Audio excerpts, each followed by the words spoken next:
వారిని స్మరించుకుంటున్నాం, గుర్తు చేసుకుంటున్నాం.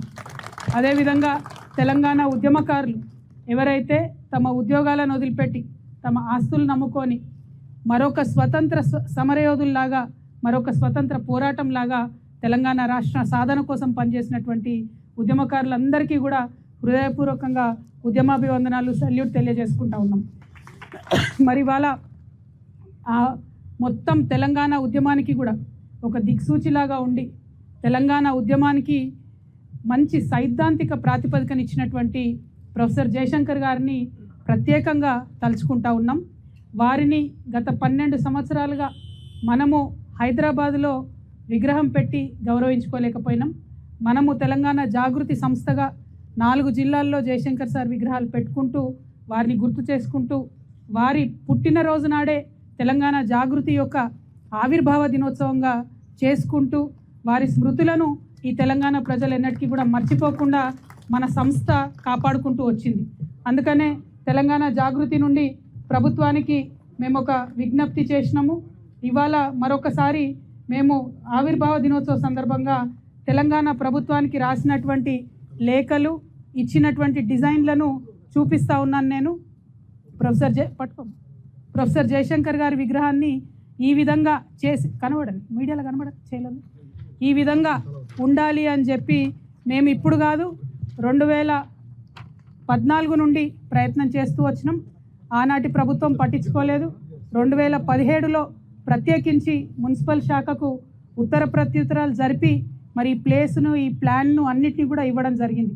ఇవాళ ఉన్నటువంటి ప్రభుత్వాన్ని మేము కోరేది ఏంటంటే ప్రొఫెసర్ జయశంకర్ గారు ఇచ్చినటువంటి ఒక సైద్ధాంతిక పునాది మీదనే తెలంగాణ ఉద్యమం గట్టిగా వేళ్ళూనుకొని నిలబడ్డది. దాన్ని ముందుకు నడిపించినటువంటి చోదక శక్తులు, రాజకీయ శక్తులు ఉన్నప్పటికీ మరి సైద్ధాంతిక పునాది ఇచ్చినటువంటి ప్రొఫెసర్ జయశంకర్ గారి విగ్రహం మన రాష్ట్ర రాజధానిలో ఉండడం ఎంతైనా అవసరం. కాబట్టి ప్రభుత్వమే పూనుకొని విగ్రహాన్ని ఏర్పాటు చేయాలి. మేము మా సంస్థ ద్వారా ఇచ్చినటువంటి డిజైన్ మీకు నచ్చకపోతే, అంతకన్నా గొప్పగా మీరు చేయాలనుకుంటే ప్రభుత్వం తప్పకుండా చేయొచ్చు. లేదు మా సంస్థకు జాగృతికి మీరు అవకాశం ఇస్తారు, మేము ప్రపోజ్ చేసిన డిజైన్ అంటే సంపూర్ణంగా ఖర్చంతా మేమే భరిస్తాం. ఆ తర్వాత ఎక్కడైతే విగ్రహం పెడతారో దాని చుట్టూ కూడా మెయింటెనెన్స్ ఏదైతే ఉంటుందో జీవితకాలం పాటు తెలంగాణ జాగృతియే భరిస్తుందని కూడా ఈ సందర్భంగా ప్రభుత్వానికి మేము విజ్ఞప్తి చేస్తూ ఉన్నాం. ఇవాళ మంచి రోజు, తెలంగాణ రాష్ట్రం సాధించుకున్న రోజు కాబట్టి ఆ అమరవీరుల స్ఫూర్తితోని, ఆ ఉద్యమకారుల స్ఫూర్తితోని తెలంగాణ రాష్ట్ర ప్రభుత్వం ప్రొఫెసర్ జయశంకర్ గారి విగ్రహాన్ని హైదరాబాద్లో తక్షణమే ఏర్పాటు చేయాలని డిమాండ్ చేస్తూ ఉన్నాం. ఆగస్టు 6వ తారీఖు నాడు వారి జయంతి ఉంటుంది కాబట్టి ఆగస్టు 6వ తారీఖు లోపల విగ్రహ ఏర్పాటు కావాలి. అంటే ఇమీడియట్గా మరి మాకు దీనికి పర్మిషన్ ఇవ్వండి, లేదంటే ప్రభుత్వం నుంచి అన్న పెట్టడానికి చొరవ తీసుకోమని చెప్పి నేను ప్రభుత్వాన్ని డిమాండ్ చేస్తూ ఉన్నాను. మరి మున్సిపల్ శాఖ మంత్రి గారు, ముఖ్యమంత్రి గారు ఉన్నారు కాబట్టి నిన్ననే మా ప్రతినిధులు వెళ్ళి మున్సిపల్ శాఖకు ఈ లేఖ ఇచ్చి రావడం కూడా జరిగింది. దీన్ని ముఖ్యమంత్రి గారి పేషీలో ఉన్నటువంటి వారు గౌరవ ముఖ్యమంత్రి గారికి చూపించి త్వరగా నిర్ణయం చేసుకునే విధంగా ప్రయత్నం చేయాలని కూడా అధికారులను నేను కోరుతా ఉన్నాను. మరి అదేవిధంగా మీ అందరికీ తెలుసు, అనేక మంది there are many youngsters who are not a part of Telangana movement. Telangana movement ran like a Indian independence movement. We've all very spiritedly taken part of the movement. The youngsters who are right now, who probably were just a toddler or even a very young 4th or 5th class students, I want to request to all of you, today the Telangana that you are enjoying, that is because of the many sacrifices made by people across Telangana. June 2nd is not a holiday. June 2nd is a celebration of the sacrifices of all those very strong souls who gave you a beautiful state. You never faced the discrimination.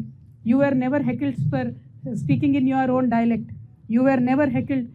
You were never treated like a second grade citizen, because by the time you came into school or college, you have a free state, you have an independent state, and you could speak your mind.